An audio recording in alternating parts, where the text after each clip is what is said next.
Meshtabi Season 4 Konkai no Meshtabi wa Gachi de Mata Tabathai O ita beppu kaiwai 12 des それでは早速、Let's get it started 1. Beppu Forali 2004年創業、別府温泉街の湯煙を見下ろす丘の上に鎮座する食べログで大分ナンバーワン、雑誌でも大分総合グランプリをも獲得し、ミシュランプレートにも選出されブレイクしまくりの人気ラーメン。すごいね。ミシュランラーメンって意外と少ないもんね。そうそう。でもおすすめが中華そばしよ。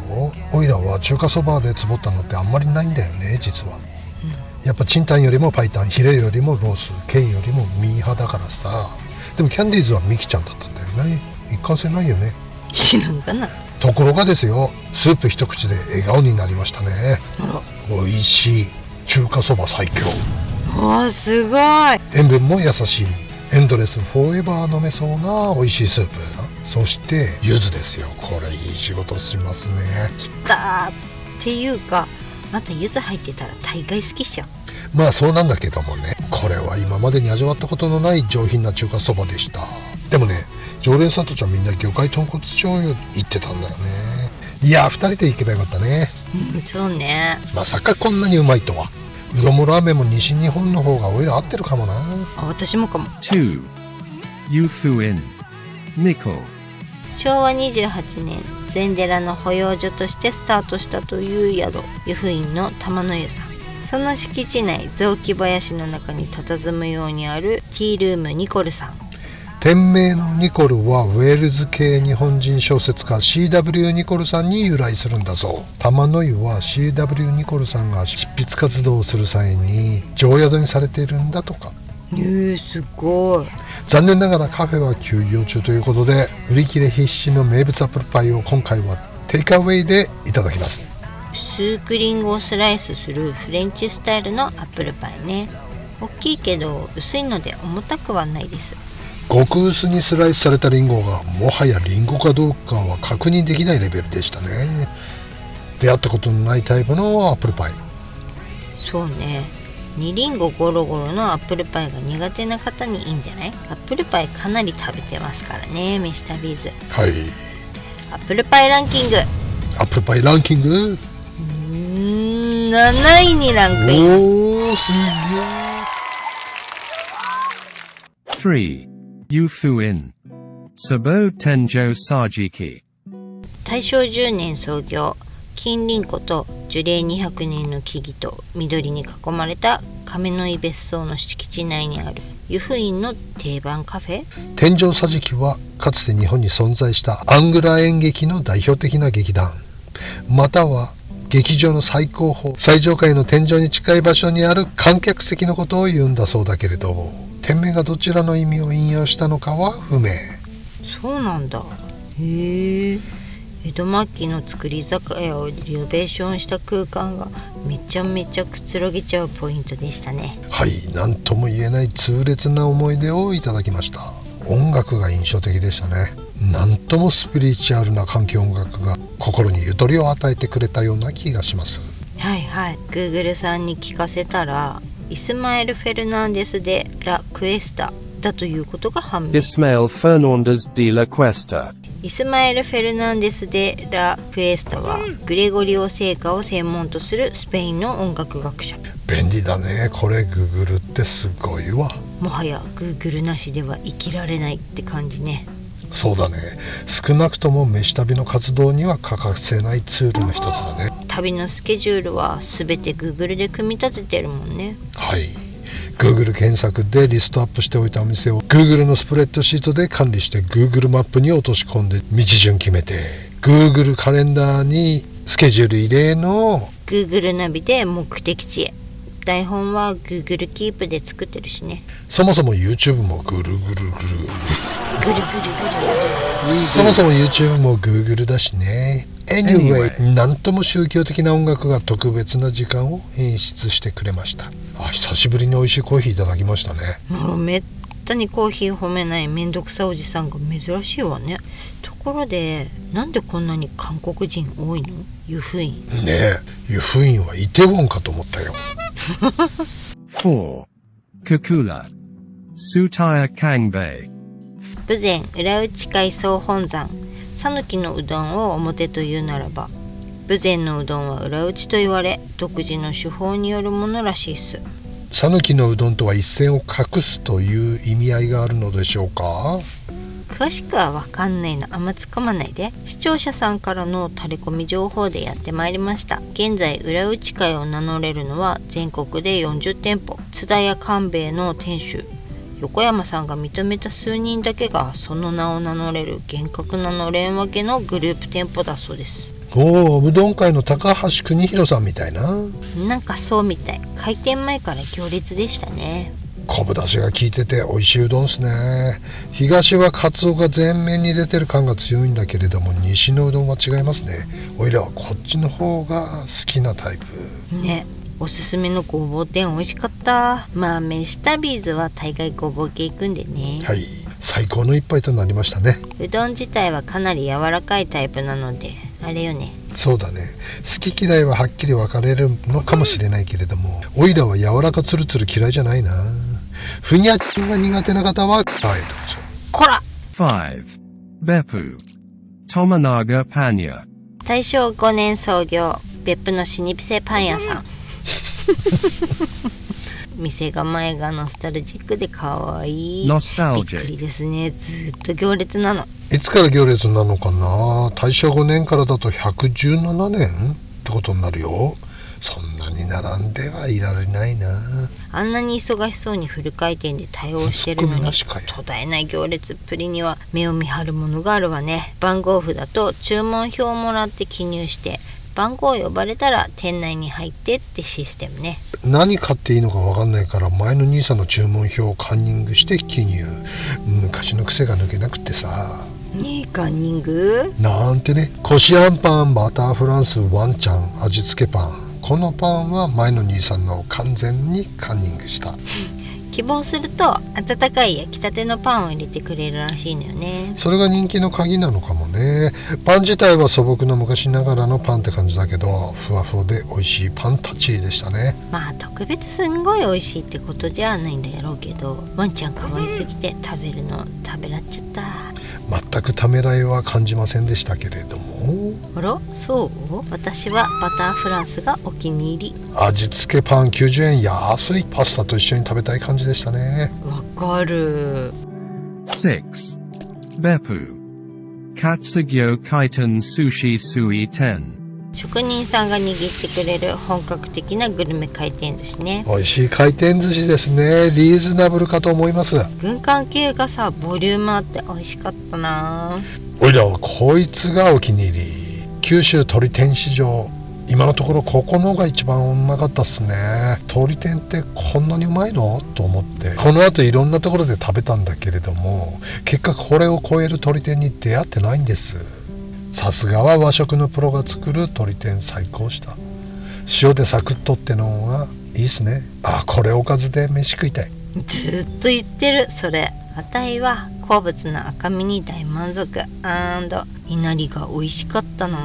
あ、いなりうまかったね。サザエさんは初めましてだったけど結構高級なのね。あ、びっくりしたね。でも九州も日曜日の夕方6時半だったね。そのサザエじゃねえ。でもびっくりしたね。青森で土曜日だったの。あ、名古屋じゃ火曜日だったらしいぜ。粒美味しかったな。なんでだろう。粒の有名な産地は北海道ですよ。でもね、粒史上一番うまかった別府。北別府みたいに言いなさんな。7. Ogita. Hanamaru no Yu. 朝6時からやってくれてます。嬉しいですね。寒い季節は朝風呂が天国なんです。そうなんです。やっぱり車中泊タバーには明け方の冷え込みが結構きついんでね。九州言うても明け方は氷点下になりますからね。あったまるの。しかもお値段350円ってなんてことでしょうね。マジ素晴らしい天国だぜ。エクトプラズム吐きまくりっす。Ectoplasm. 特にここのお風呂はさ、ほとんどが37度前後でしょ。めちゃめちゃ癒し系だよね。一番リラックスできるやつなんさ。魂抜けちゃうね。あれかな、お母さんのお腹の中の羊水と同じくらいの温度だからかな。あ、そうなのかもね。広々サウナで5ラウンドやっつけてさ、サウナ後の外気浴&ぬる湯プカプカがマジ魂抜けるよね。みんな魂抜けた顔してるもん。そうそう。でね、おいらの魂はあれだよ、 36.3 度の高濃度炭酸泉の上に浮かんでるよ、きっと。今だに未だに。8. Beppu. Kagetsu. なんと週に3日しか営業しない餃子屋さん。立地がかなりマニアックね、見つけるのにぐるぐるしちゃったよ。細いミスタービーズ大好きな怪しい路地の奥にございます。はい、もう店の面構えが美味しそうらプンプン。我らミスタービーズはそもそも九州の餃子大好物ですからね。でも地元の方々は迷惑なのかもね。有名になって観光客がいっぱい来るようになっちゃうとね。後ろの兄さんが言ってたわ、この店が入るのに並ぶなんてってね。はい、ごめんなさい。だって美味しいんだもん。美味しかった。一口サイズの九州っぽい餃子、これやっぱ一番好き。さすがの三好のもこれにはかなわんかも。ああ、ラーメン食べた直後だったから一人前15個食えっかなって思ってたけど、ペロだったね。5分かかんなかった。2人前にすればよかったね。ねえ、だって30個言うたらね。いや30個はやばいと思うよ、そりゃ。でもいけたね。楽勝。一口食べるとカリッと薄皮に風味の良いジュワッとしたあんがたまらない。これが50年守り続けられている伝統の味っていうやつなんだね。もうまた食べたい。マジジャパン餃子ランキング3本指に入るこれ。わかる。9. Oita. Yoshino Turameshi Horzon Kai. 大分の町外れ風光明媚な山中にある鶏飯屋さん。コンビニおにぎりは鶏飯か赤飯か塩派のオイラ。たまらないランチですねこれ。あ、セイコーマートだとベーコンおかかになっちゃうんですけど、鶏飯美味しいよね。私も大好き。おにぎりは鮭だけど。いやびっくりしましたね。団子汁はほうとうでした。ほうとうじゃないの。団子は団子だよ。だって見た目一緒じゃん。確かに似てるけど、ほうとうはうどんと同じように小麦を練って打ったもの。団子は練って単純に引っ張って伸ばしたものなんだって。え、ほうとう？ごぼうのかき揚げとさつまいもの天ぷら、唐揚げに小鉢もついて870円。全体的に我々にはちょい甘めに感じる味付けだけども、しょっぺーより全然いいよね。鶏飯の味好きだな。鶏飯はもともと美味しいけど、ここのは特にごぼうが効いててさらにうまうま。近くに来たらまたぜひいただきたいご飯屋さんでしたね。 10. Beppu. Toyo Ken. 大分名物鶏天発祥のお店ですね。バナナマンのせっかくグルメでも紹介されてずっと来たかったお店。このお店も有名だけど、駐車場で誘導してるおじさんもかなりの有名人だよね。そうそう、今回は時期的にサンタさんコスチュームで出迎えてくれたね。あんな積極的な誘導員は初めてだったね。サービス業の鏡って感じだった。50分待ちなんで車の中でゆっくりしてってくださいってね。感じのいい中村さんだったわ。ね、どうして名前まで知ってんの？有名だよ。はい、鶏天の登場です。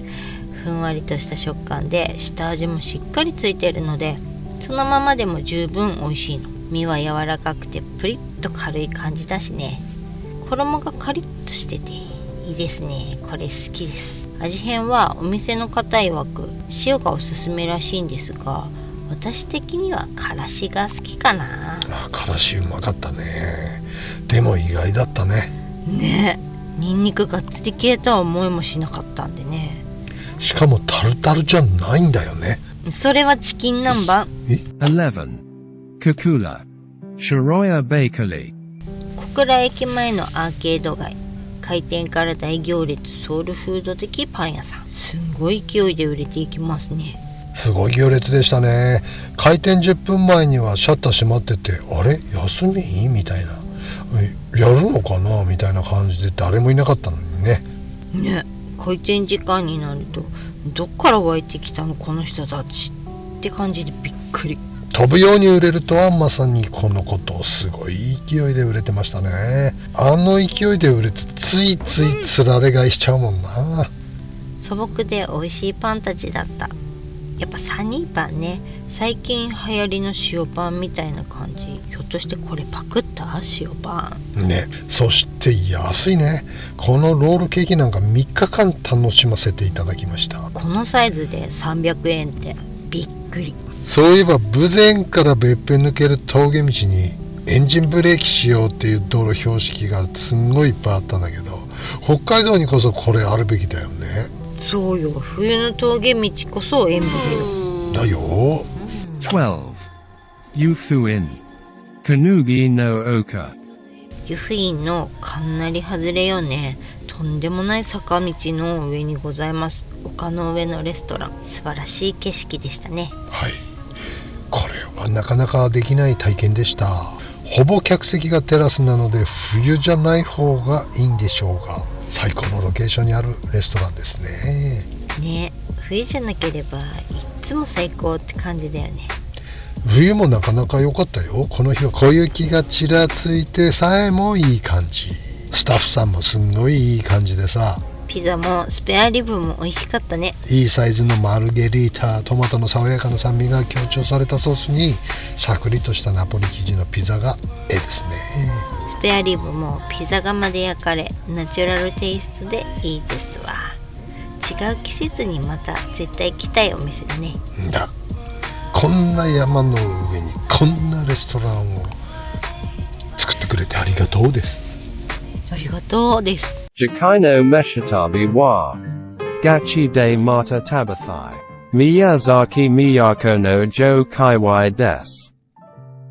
Otanoshimini. See you soon. この台本を、うん日向の道の駅で考えてたんですよね。うん、便意を催して、はいはい、スマホをね、うん、便所に持ってって、うん、踏ん張りながらちょっと打ってたんですよね。うん、くつろぎながら。よくね。ちょっとトイレあったかいんでね。そうですね。便座が暖かいですからね。はい、そしたらなんかタタタタタタタってまたすごい駆け込みの音が聞こえてですね、隣の個室にね、ドタンバタンガシャンザッザッザッザッザックチャクチャクチャクチャザッザッザッってジャーっていう人がいらっしゃったんです。その人見た。見た？駐車場でおじさん待ってる時にね、すげえ勢いでバターンって結構なダッシュで入ってったでしょ。すごい小股でパタパタパタパタって。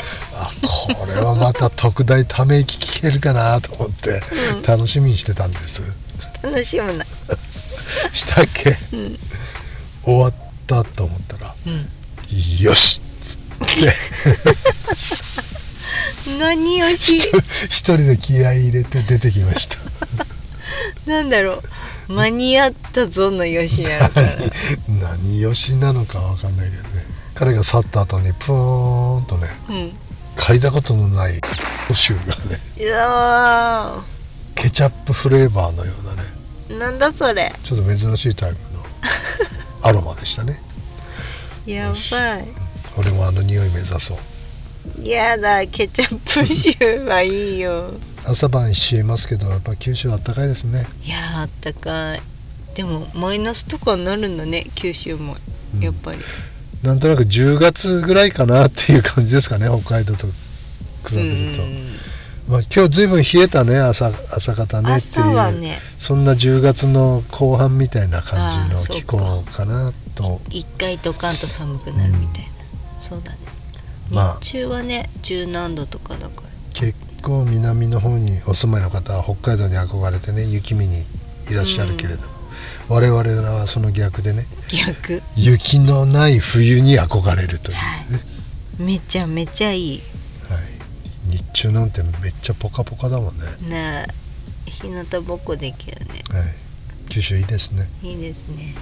これ毎回カツカレー入れるようにしてたんですけども、今回も当然入れるつもりだった何軒か食べたんですけどね、ちょっと満足するものを見つけられなくてカツカレーなしよでございます。なしよ。大分県民の皆さん、美味しいカツカレーございましたらぜひ教えていただけたらと思います。お願いします。